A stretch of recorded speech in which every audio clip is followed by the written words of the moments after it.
Hello, my name is Yurik.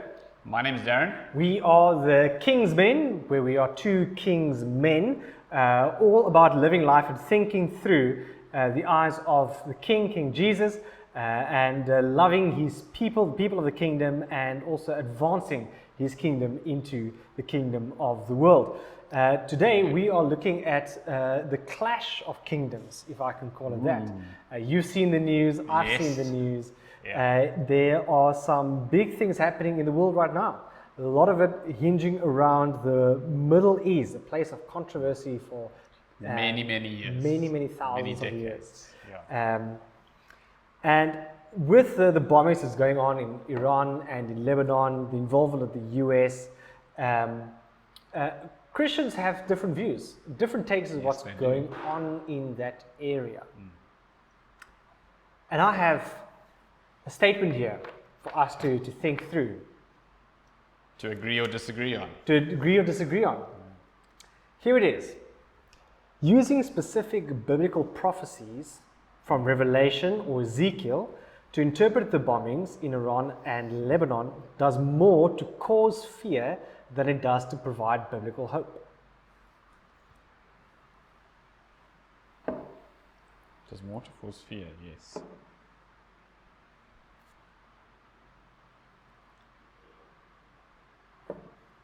You agree? I agree. You don't strongly agree? I don't strongly. There's a part of me. Okay. Interesting. Do you want to start with your strong view? I'll start with a strong view because I think that's the more obvious one. The way that we try to interpret, say, Revelation or Ezekiel, and try to look at any type of major event that's happening in the world and trying to directly link it. I mean, you could be doing that for another 100 or another 1,000 years and still not be getting it right, because number one, those images could be images for a specific day and time, but they could be images of what the world is like for the next 1,000, 2,000 years. So you might see another 1,000 years of those things happening. So it's almost irrelevant regardless, right? The point is, this world is a broken world and we need Jesus. And that's really what the gospel and what all of the Bible is, the message is all about. So it's almost just pointless for me to say that you can look at these specific events and tie to specific revelations. Yep, I agree. That's part of me that really went for agreeing first. Yeah. I mean, it took 6,000 to 10,000 years, depending on your view of the age of the earth, for Jesus to rock up the first time. Yeah. Who says he's not going to take the same amount of time to rock up the second time? I'm not going to be around in 6,000 years. Yeah. And so I agree with you, to use that interpretation to say, well, we know exactly when the time and date is, when that moment is bizarre, because Paul and John and the other apostles thought that the coming of the Christ will be still in their lifetime. They thought it's going to happen then. That was 2,000 years ago. It still hasn't happened. Yeah. Every generation goes by and the church thinks, well, this is the worst it can be, and this is when Christ is going to come. And here we are, still here. I agree. So I agree with you in saying that causes more fear. But I think I know where you're going with this. But is that fear bad? Is that fear bad? Okay. Are you? And secondly, we'll probably touch on that a bit later on in this episode as well. But the one thing I'm concerned about is, or not concerned, where I think there is a right view of interpreting Revelation and Ezekiel in their understanding that God is the God over all nations. And that we have been promised that nation will rise against nation. Now, to say that this is the culmination of it is not right, because I mean, World War I and II was much worse than this is. Yes. The civil wars in Europe in the Dark Ages was way worse than it is now. Way more people died than did now. So I don't think we're worse, but I don't think we should be surprised. It's kind of what I'm trying to get at. Yes. The kingdom and the nations are part of a fallen world, so we shouldn't be surprised when the world acts like the world. So in that sense, we should not suddenly be afraid of where the state of the world's going, because we know since the dawn of the fallen world, this is where the world is going. Is it really a surprise? Now, with that, I want to say there should be a fear that Christ is coming soon because he says he's coming soon. Yes. So on one side, we should always be looking at the world, at any shred of news, whether it's simply a theft on Long Street, or if it is a full escalation into full-out war in the Middle East. Both should remind us Christ is coming soon. And to some, that's a great fear, but to some, it is actually a great hope. Yes. Because I see the fallenness of the world, I see the state of this absolute mess, this giant dysfunctional human family, and I say, how long, O Lord? Because I know that's the only way in which there will be everlasting peace, is at the coming of the Son again. Yeah. So that part of me is hesitant to go all the way and say, no, I strongly agree with that this only makes fear. Well, maybe it does, and maybe it should. Maybe there's some rightly placed fear. Agreed. Cool. So my point for us to disagree or agree or disagree on is Christians should be more concerned with the theology of lament for civilian casualties than with the geopolitical necessities of the strikes.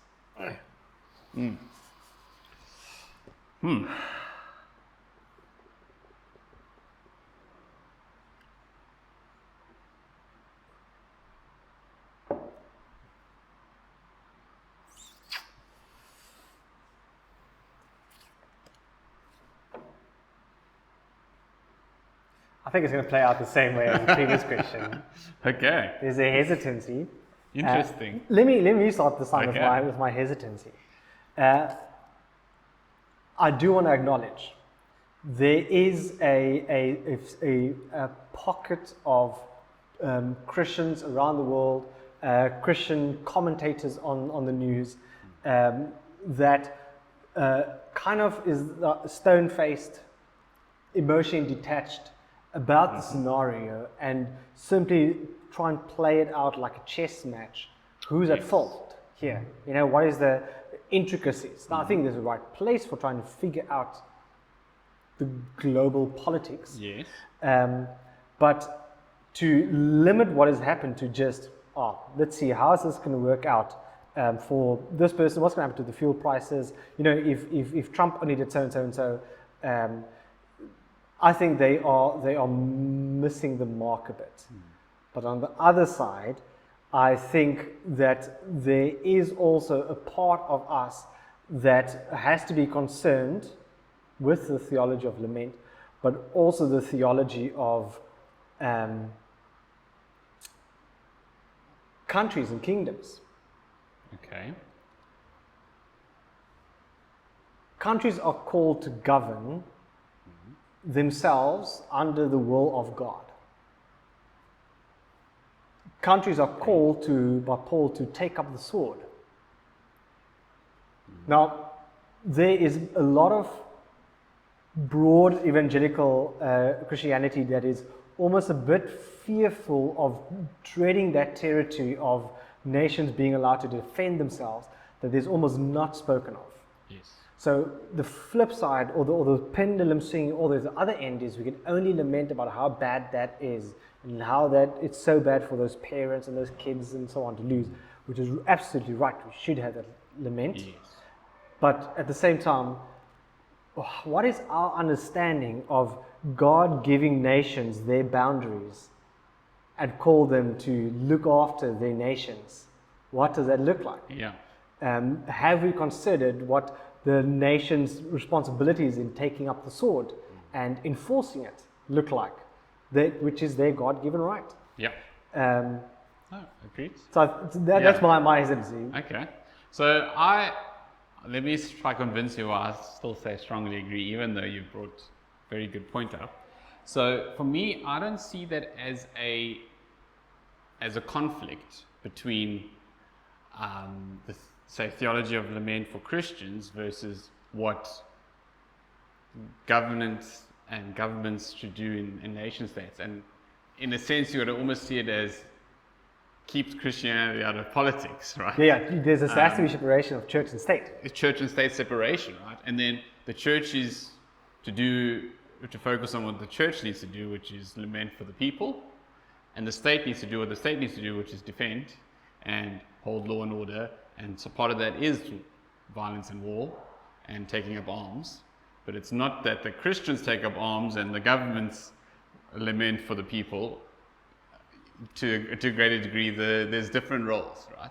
So I'd say for Christians, if we're saying the Christians should be more concerned about the lament, yes, 100%. They shouldn't be concerned about taking up arms, but they shouldn't also oppose necessarily. So lamenting doesn't mean what they're doing is wrong, what the US and what Israel is doing is wrong, so I'll lament for the people. No, I can understand what they're doing, it's defending, and it's maybe for a greater cause that is important, but doesn't mean I can't lament for the people, and should strongly lament for the people that are going through those hardships, that are experiencing that on the ground. But it doesn't mean I say, well, I wish that none of it happened. Well, I do wish that none of it happened, but once it's escalated, you can't just wish for war to go away, because someone's going to shoot someone, right? And so you want to stop the guy with the gun. Yeah. And that takes violence. So there's a necessity in kind of the violence, but there is a lament for the people that are going through that. And so that's why I say I still say strongly agree. Yeah, I think you raised two very, very important points. If we overlap Christianity and national governance, we fall into a slippery slope space of Christian nationalism. And that's not too far away from thinking like the Crusades. Yes. Where our theological convictions then inform our national governance. And so, if someone's a heretic, we go to war with it, right? Yeah. So I think that's a very dangerous place to go into. So I think you're absolutely right. We should have the split between church and state. Yeah.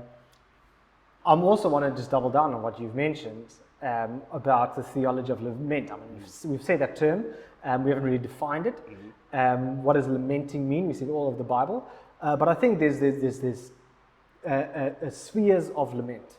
Yeah. I mean, we are lamenting for the actual people who have the families of the people who have died. Yes.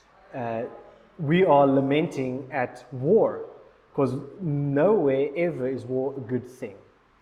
It might be you can argue from a national side of things that it is in good conscience, it is for the defense of the people, it is all those arguments, but either way, violence is never a celebration or to be celebrated. We saw that exactly in like the Charlie Kirk assassination, where some outrightly celebrated it. That's death. We never celebrate people made in the image of God dying. That's never a good thing. Yeah. And then the third lament or sphere, I would say, is the state of the world. Seeing wars like this should cause us to lament and kind of what Paul says in Romans, groan for the state of the world, and by that the real ultimate kingdom that's coming to overtake everything. There is a lament not only for the civilians on the personal me level, but of the state of the world that I want to lament as well. Why is there war? Why is there sin? Like, oh man, Lord, come again. We just need Jesus. We just need Jesus. Yeah. Like that's ultimately it. And I think that also brings hope, because we see that on the cross is the place where Jesus answers the issues of suffering, of pain, of war, of sin. It's all answered on the cross. So if we want the solutions to those, and we want to have peace about that, we have to go back to the cross. And to go back to the cross, we then also have to look forward to Him coming back down again. Yes. Amen. Now, a lot of people will talk about these big nations and throw around the term the sovereignty of God. We all believe something is sovereign. Let me just say that. Yes. Everyone, whether you are Catholic or Muslim or Hindu or atheist, everyone believes something is boss. Something calls the shots. Yeah. Something rules. Could be yourself, could be pleasure, if you're a hedonist, could be whatever. Yeah. Someone calls the shots. Now, as a Christian, we fully hold that God is in control of all things. He has made it and He sustains it. Every aspect of it. My next breath is sovereignly His. He can take it away. Now, here's what sometimes happens.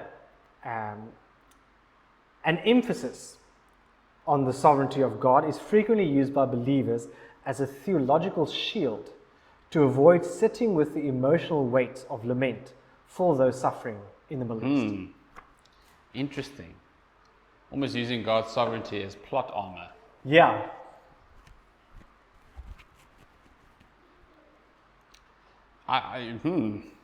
Do I agree? I agree people do that, but do I agree with them using that as plot armor?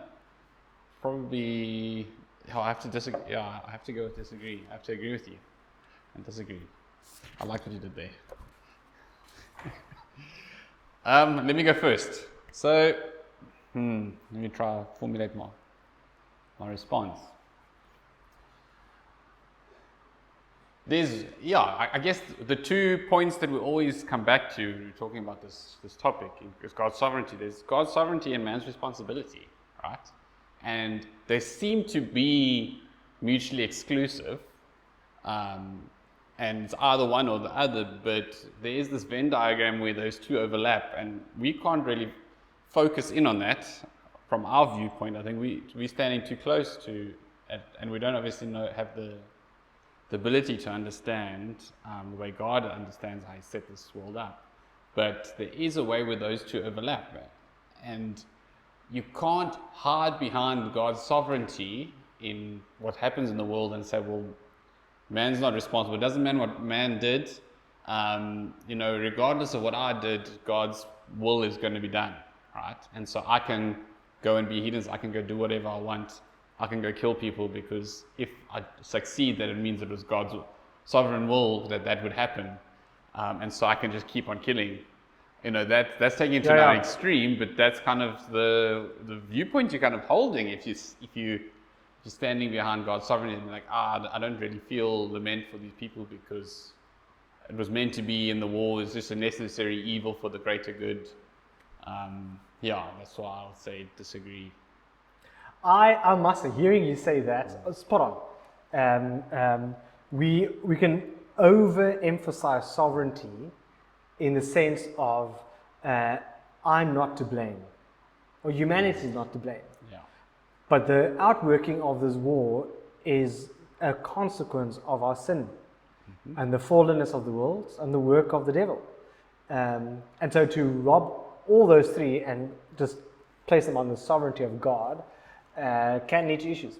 Now, I wanted to play the devil's advocate here and say, well,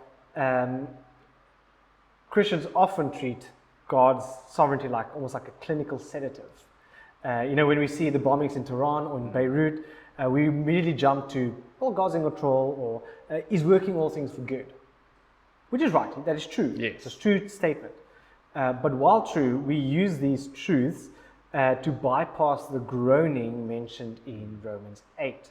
We've turned a comfort into a shortcut to avoid the messy, uncomfortable work of grieving with those who grieve.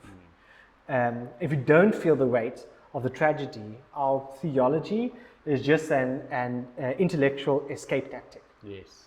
Now that you mention that, what comes to mind is John. We've just been going through John as a church, and where Jesus brings Lazarus back from the dead. But before He does, He weeps for Lazarus, and He laments, even though He knows. And before He even arrived, 2 days prior, when He was chatting with the disciples, He told them, what He's going to do. He's going to raise him.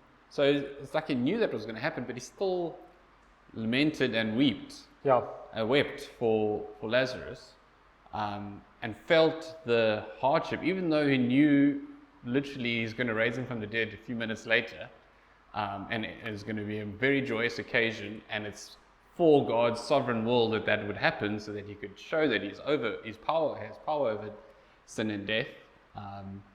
Yet He still wept. And for me, that's fascinating. That He's the example that we should have. So even if we did have that view of God is sovereign, and this is for the greater good, and so we should not be surprised, or we should just move on with our lives. We should stop and weep and lament for what is happening in this world. So, Yeah. I mean, Jesus and Paul wept and grieved about the destruction of Jerusalem and the Jews. Rightly so, even though both of them knew Christ is coming back again and to make all things new. Now, does this mean we forfeit or think less of the sovereignty of God? by no means. By no means. I actually think a true understanding of God's sovereignty provides the only stable ground for lament. Without it, lament is just despair or screaming into the void. But because we know that God is King, we can cry out to Him, like I mentioned earlier, "How long, O Lord?" Yes. With the expectation that He hears and He has the power to do something about it. Yeah. It's like when a child cries for their parents, you cry because you know your parents will listen and can sympathize with you. Yeah, and they're able to do something about it. And they're able to do something about it. If you didn't have parents and there was no one there in the room, there's almost no point in crying. Yeah. And it becomes hopeless. Yeah. And so sovereignty isn't just a shield against our emotions. I think it is the framework that keeps our emotions from leading us into that hopelessness. To say it's a shield misinterprets the purpose of the doctrine entirely.